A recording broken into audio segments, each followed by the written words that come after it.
मेरी बेइज्जती की गई, मुझे जलील किया गया। मेरी पत्नी कल से सदमे में। इतनी छोटी उम्र में मेरे बच्चों को एक ट्रॉमा दिया है उत्तराखंड की पुलिस ने, उसके लिए शुक्रिया। मैं जांच में सहयोग करने के लिए तैयार हूं। मेरी जो मानहानि हुई उसका क्या होगा? ये मेरे लिए, मेरे परिवार के लिए झकझोर देने वाली घटना है। मेरी मां बूढ़ी है, वो अकेली है। मैं अपने परिवार के साथ, अपने बच्चों के साथ पुलिस मुख्यालय के सामने धरने पर बैठा। वो कौन लोग थे जो गुंडों की तरह सुबह सुबह 4 बजे मेरे घर पहुंच गए? आज मुझे उस मोहल्ले से भी बाहर होना पड़ रहा है, मुझे वो घर भी खाली करना पड़ रहा है। 4 बजे अचानक 10 से 12 लोग बिना वर्दी के मेरे घर में आए, जहां मैं किराए में रहता हूं। पहली मंजिल पर कूदते फांदते गेट से अंदर आए और मैं चूंकि सुबह जल्दी उठता हूं 4 बजे, तो मेरे उठने के बाद पुलिस आए। मुझे जगा कर नहीं ले, मैं उठ चुका था। मैं स्नान की तैयारी कर रहा था, उस समय आई और मुझे वहां से घसीट कर मेरी पत्नी को धक्का देकर गिरा दिया। मुझे झपट्टा मारते हुए और हाथ चलाते हुए वो मुझे घसीट कर वहां से पैदल पूरी गैलरी से, उस मोहल्ले से निकाल कर ले गई।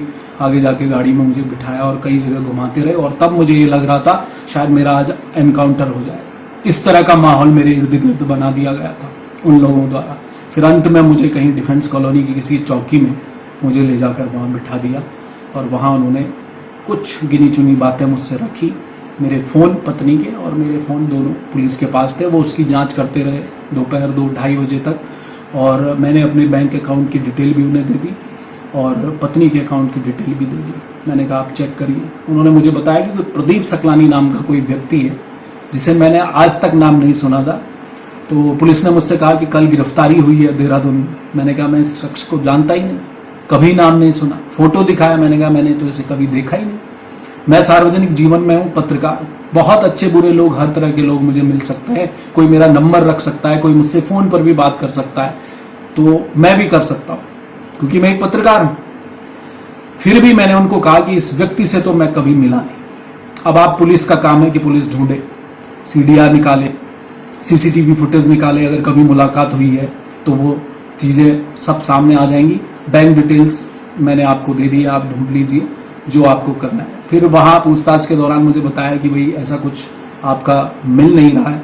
तो मैंने कहा कि उस आदमी ने, जो प्रदीप सकलानी नाम का व्यक्ति है, जिसने कोई बड़ा लैंड फ्रॉड बताया जा रहा है किया है, जिसमें बहुत सारे लोगों के साथ धोखाधड़ी हुई है, अगर हुई है तो गलत है। सभी लोगों को न्याय मिलना चाहिए। मैं तो खड़ा हूँ, रात दिन पुलिस जब कहेगी मैं जाने को तैयार हूँ।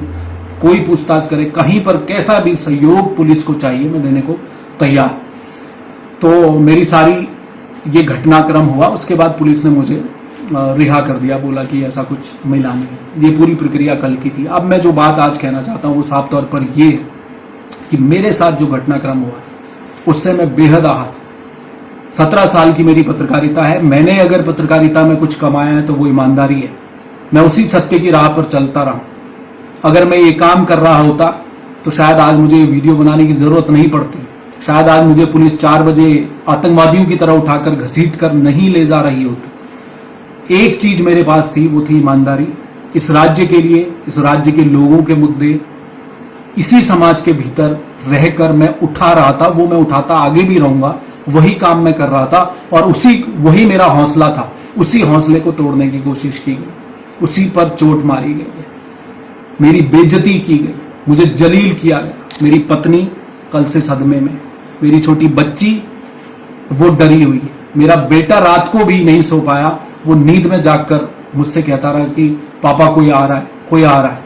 इतनी छोटी उम्र में मेरे बच्चों को एक ट्रॉमा दिया है उत्तराखंड की पुलिस ने, उसके लिए शुक्रिया। क्यों किया आपने मेरे साथ ऐसा? क्या आवश्यकता थी? कहा गया कि इनके बड़े पुलिस से, प्रशासन में अधिकारियों से बड़े अच्छे इनके संबंध हैं, ये सब कुछ सेटल करवा देंगे। क्या सेटल करवा दूंगा? पूरी पुलिस फोर्स है मेरी। खुली पुलिस को एक छूट है।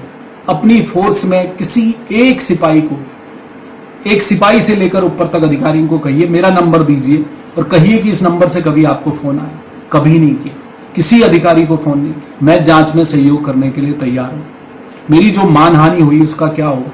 अगर उस व्यक्ति ने, प्रदीप सकलानी ने अगर मेरे बारे में कुछ कहा है, अगर मेरा नाम अगर उनके द्वारा लिया गया है तो वो कहीं लिखित पढ़ित में होगा।